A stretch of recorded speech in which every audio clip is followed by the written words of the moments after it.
Trinity B1 GESE mock exam. Today's candidate is Ya, and he's a great English speaker. He lives in the UK. He speaks well. The thing that I notice about this exam is that Ya prepared his My topics so well, and it shows. Will he pass? I think Ya will pass if he speaks like this. The question is, will he pass with merit or pass with distinction? Stay tuned or fast forward to the end. I have some more thoughts after we watch this exam. Good evening. This is the Trinity Grade 5 GESE English exam. My name is Mrs. Examiner. What is your name, please? Good evening. My name is Jan. Yeah. And how are you today, Ya? I'm very well, thank you very much. How are you? Oh, good, thank you.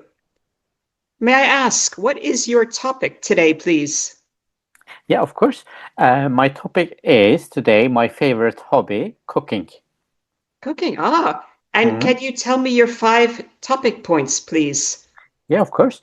My 5 topics are how I learned to cook first. Second, the most difficult thing I have ever cooked.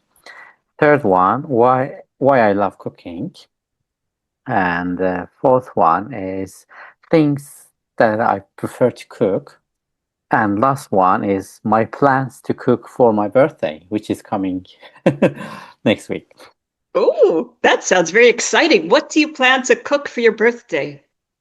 I plan to cook an beef steak with some chips. This is one of my favorite, not my favorite, but one of my favorite. I love it, and it's simple and delicious. Yeah, with some chips and with a nice salad, of veggies. Yeah, and yeah, with maybe a wine or some curd. How did you learn how to cook? I learned to cook from my mom when I was a kid, and then also my elder brother was very good at cooking. I learned from him as well. Um, and then I practiced myself, and what I learned from that practice and improved, and yeah, and now I feel that I really enjoy it. Oh, and what is the most difficult thing you have ever cooked?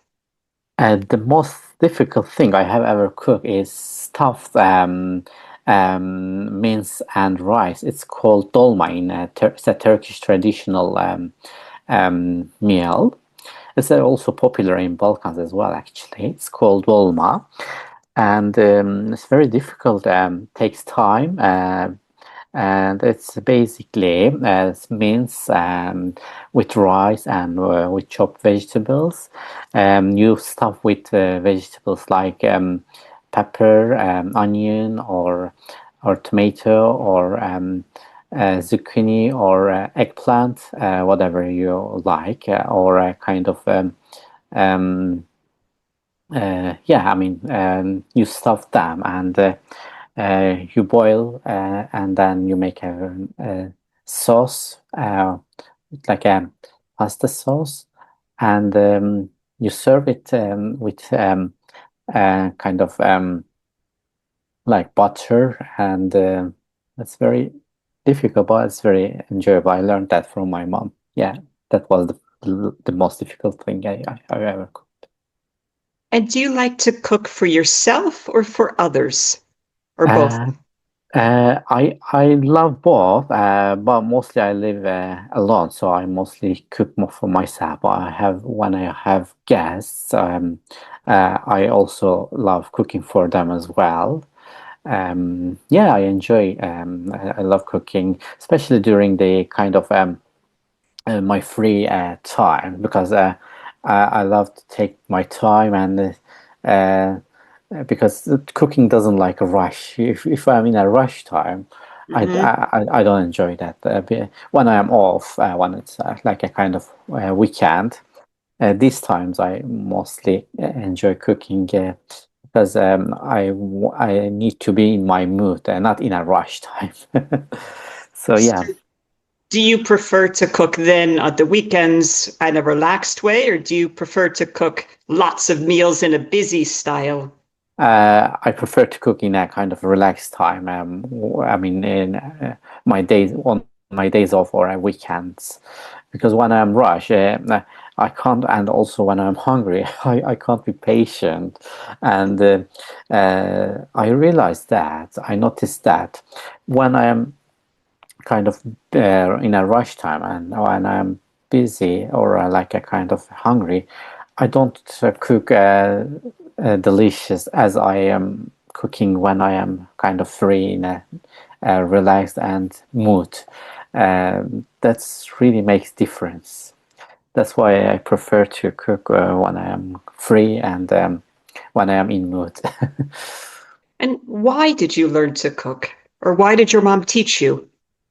Um, um, because I was interested in cooking. When she was cooking, I was watching her, and I was raised in the village, so she was always cooking, and yeah, it seemed interesting to me, and also it's an kind of an need because I was thinking when I am on my own, I should cook myself, so I have to learn. Hmm. That's why, yeah, I stayed away from my family for a long time. Because I went to abroad school, board school, and when I was uni, I was away from my family as well. So most of my time was away from my family, and I was on my own. That's why it was a need and to cook, and that's why I mean, at the same time, I enjoy it, and also it was a need. That's why, yeah. It's a good skill to have. Can you ask me a question about your topic? Yeah, of course. What's your favorite meal or a traditional kind of modern thing? What do you prefer? I quite like to make salad. I love fresh food that I don't have to cook, actually. I just have to chop and prepare. Oh, amazing. Salad is also nice. Let's move on to entertainment next. Yeah, sure. Tell me, do you like to watch films or maybe television, YouTube? What do you watch or do for entertainment? Yeah, I love watching movies. I don't have a TV in my room. I have my computer, so I watch Netflix. I watch on YouTube short movies, documentaries, and yeah, I watch lots of things. I enjoy that. But mostly, I enjoy watching documentaries and animals in safaris. That's really nice. Oh, nice. Have you ever watched a documentary in English? Yeah, of course. In English with subtitles that also help me to improve my English. And also, I watch in my language, which is Turkish. Yeah, both language I watch. And do you prefer to watch documentaries about things in Turkey or in other places in the world? No, no, in other places in the world. For example, the last thing I watched was an adventure in Antarctica to adventurous guys. They were on a ship and um, kind of filming the whales. It was really amazing. Yeah, this kind of stuff. And also safari, like a kind of animals. Um, I quite enjoy this kind of stuff. Let's talk about transportation for a moment, modes of Mhm. transports. How did you come to the exam center today? I came by bus today. I mostly use cycle. I love cycling as well, so I've got a bike. And sometimes when I go to London, I um, use a tube or train or bus, but I prefer train mostly. Why do Yeah, you prefer the train? because it's more enjoyable. You can relax and you can read a book. You can watch the scenery. It's lots of fun. And but when I am in a kind of going to a short place, like I prefer cycling, which is healthier and more fun. And Mhm. have you ever taken a long distance train in the UK or somewhere else? I did, yeah. The most uh, um, distant one was Southampton. I Oh, went, I think it was in April, yeah. mhm. It took about 1.5 hour. It was a fast train, but it was really nice. I quite enjoyed it. And have you recently cycled in the UK? Yeah, I did. I mean, even yesterday I cycled to Richmond, which is close to my town, by the river. There is my favorite route, so it took about 1 hour. Yeah, I cycled back via Richmond Park.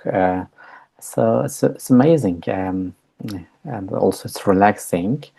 And yeah, I do regularly, once or twice a week. Wow. And where will you cycle to next?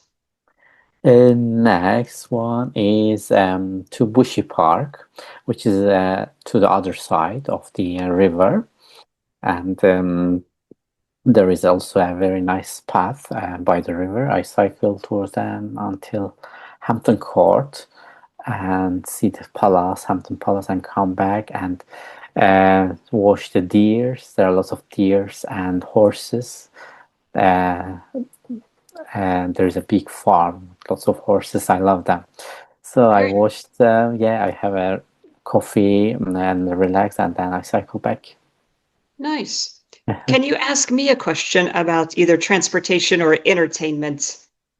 Yeah, of course.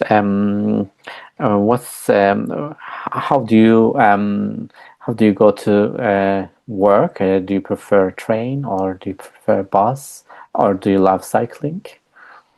I work from home, so I only go on foot to my living room or bedroom. Oh, that's amazing.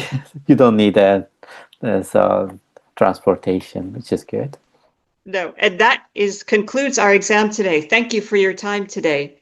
You're welcome. Thank you very much for having me. Wow, what a great exam. That's definitely a pass. Is it a pass with merit? A pass with distinction? Let's look at the details some more. Let's look at the grading criteria.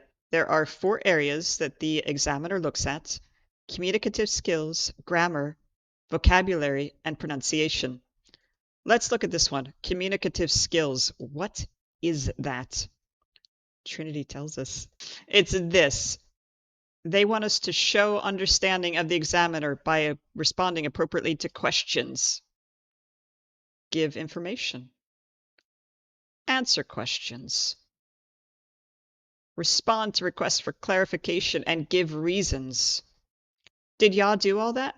Yeah, y'all was comfortable. Y'all understood me. As an examiner, I think 100% because he answered everything that I asked and he did all of the things we expect. He gave reasons, he provided more details. Did he ask the examiner one question about the topic area and during conversation? Yes, he did. Did he use the language functions? So that's our grammar. That's our simple past, present perfect, future. Those are all those things that we talk about. Did he do all that? Yes, definitely. I expect Ya will get pass with merit or pass with distinction when he takes this exam next month. As an examiner, I sometimes like to push students a little bit to see which category do they belong in, because then it becomes very clear which grade they should receive. I did that a little bit when I asked Ya the question, have you ever taken a long distance train? And he answered me, yes, I did. And he told me about his train journey to Southampton. I didn't hear him answer that in present perfect, so I asked a second question. Have you recently cycled? And Ya gave me the same answer again. Yes, I did. And he told me about his cycle journey. This would be the only place that I said to Ya after when we spoke, not on the recording, answer first in present perfect. Have you taken a long distance train journey? Have you recently cycled? Yes, I have. Then give me the details in simple past. That's the only place where I would say, tiny, tiny improvement, and you will be guaranteed to get that pass with distinction. Hopefully, I will meet up with Ya at some point in London after he has the exams, so I'll be able to give an update in the comments if I do as to what his final grade was. Keep studying, keep learning English.